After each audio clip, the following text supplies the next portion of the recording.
বন্ধুরা কেমন আছো তোমরা? পিয়া কিচেনে তোমাদের আরও একবার ওয়েলকাম। আজকে করব দেখো বেগুন দিয়ে ডিম, মাছের ডিম দিয়ে বেগুন দিয়ে ঝুরি ভাজার মতন করে ভেজে নেব। তার জন্য দেখো কড়াই বসিয়ে দিয়েছি, দিয়ে দিলাম পরিমাণ মতন সরষের তেল, আর বেগুনগুলোকে আমি এখন দিয়ে দেবো। বেশ বেগুনটা যখন প্রায় একটু ভাজা হয়ে যাবে তখন আমি এখানে দিয়ে দেবো কাঁচা লঙ্কা আর পেঁয়াজ কুচিটা। পেঁয়াজ কুচি কাঁচা লঙ্কা দেওয়ার পরে এরপরে আমি এখানে জায়গা করে মাছের ডিমটা বসিয়ে দিলাম।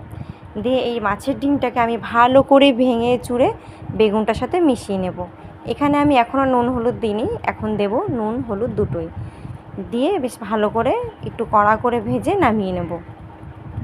তো যারা যারা একদমই বেগুন খেতে ভালোবাসো না তারা এইভাবে মাছের ডিম দিয়ে বেগুনটা ভেজে খেয়ে দেখো, অসাধারণ লাগবে। সত্যি খুব ভালো হয়েছিল খেতে।